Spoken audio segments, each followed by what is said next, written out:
Now, to finish today's session and today's unit, I want to look at these two questions. In my next unit, I'm going to deal with the mandatory experiment to measure the relative molecular mass of a volatile liquid. A very popular question. Implicit in it is that you understand the mole. So you would want to revise the mole to make sure. I'm going to just show you a quantity here now, a question, and we'll see how you'll handle this. I'm reading it here from the screen, and then we'll try and put it together. 0.495 grams of chloroform, when vaporized, had a volume of 127 centimeters cubed at a temperature of 98 degrees Celsius and at a pressure of that many kilopascals. Calculate the relative molecular mass of chloroform. Now, this is based on the mandatory experiment I'm about to do next with you, but I need you to read into it the signals of what I've done already. Can you see you have a volume, you have a temperature, and you have a pressure of a gas? Therefore, you can immediately calculate the number of moles present. PV equals nRT. Therefore, N equals PV over RT. And we can do that straight away. Now, I just want to give you a sense of where you're going. The volume happens to be 127 centimeters cubed. 127 centimeters cubed. The temperature happens to be 98 degrees Celsius. And the pressure happens to be 100.5 kilopascals. Be careful now, please. People often write that as 105 for some strange reason. Be careful. 100.5 kilopascals. And you have to calculate the relative molecular mass. Let me deal with this piece first then. Okay, that must be metricated. 127 by 10 to the power of minus 6 meters cubed. That must be metricated. Add 273 to it, and you'll get 371. 373, 2 less, 271 Kelvin. Yes? And this one must be converted to pascals. You must multiply by 1,000, 100,500 pascals. If you prefer to write 10 to the power of 3, that's okay with me. Okay, pascals. Metric. R is available at the front of the paper, 8.3, and you're going to solve for N. That's exactly what you would do. There'd be nothing more to it than that. Now, N comes out to be 0.004. N comes out as an answer 0.0041, okay, and that's moles. And that's that part of it done. Now you must answer the question, the relative molecular mass of the chloroform. Chloroform is a vapor now, it's a gas, remember. The chloroform was vaporized, it was turned into a gas. Now, do you know what they're after here? Because the whole experiment coming up next is based on that. The relative molecular mass, MR, you now know is the mass of 1 mole. That's what it is. It's the mass of 1 mole. We have that from the last thing we did there. Okay, the mass of 1 mole is exactly the MR if there's a molecular substance. So what am I saying to you? You therefore have to work out what is the mass of this many moles, right? That's what you're working with. Now, they've told you in the question that that's the mass of that many moles. So I'm going to write this here for you now. I hope I can fit it in here.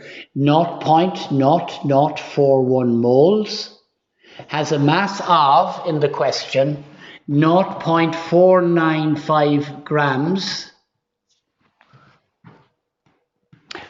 Therefore, 1 mole of chloroform has a mass of X. And X will be the MR, of course. That will be your answer, okay? X equals, and that would be your answer, right? Now, what am I supposed to say to you about that? It comes out to be 119.5.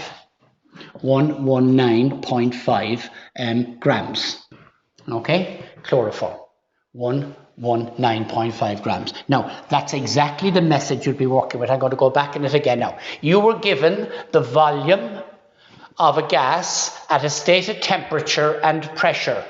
Your immediate response is, hang on a minute, I can get moles for that. Okay, you were given those 3, so I get moles, so you went and got the moles. Be careful with your units. Very good. Now, you were asked then to calculate the relative molecular mass. You all need to know from what we've just done last, the relative molecular mass of any substance is exactly the mass of 1 mole. So that's what you're looking for, the mass of 1 mole. You happen to know the mass of the number of moles you calculated. In the experiment, you'd have weighed the flask before and after the experiment, and that would have been the difference. So that's the mass of your vapor. So there is the mass of that many moles, and you need to find the mass of 1 mole. Now that's a standard procedure for practical work, and it's very important because it brings in that nice bit of calculation as well. That could be worth 50 marks on an exam paper. Be careful. And that's very popular in the non-practical part of your paper, section B. So that kind of question is worth dealing with because it gives you everything you want. Now I have a simpler question down there underneath based on the same principle. I wonder, can you work on it? I'm going to go at it again now with you to see is it okay. The second one is about a gas. Now be careful. They mentioned vaporizing this stuff. When you vaporize it, that's what you get, okay? So you need to be careful when you're dealing with that. There generally isn't an issue there, all right? 400 centimeters cubed of a gas at STP has a mass of 2 grams. What is the relative molecular mass of that, okay? So you 400 centimeters cubed is the volume. 400 centimeters cubed. Standard temperature and pressure. Do you know them? If you don't, you can look them up, isn't that right? The pressure was 101 kilopascals. You can look them up. They're available to you in the formula tables. And the temperature was 101 by 10 to the power of 5.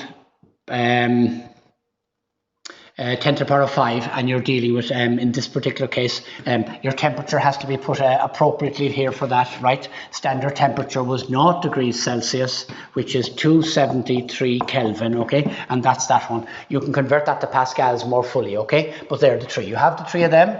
R is available to you, 8.3, and you're looking for N. Very good.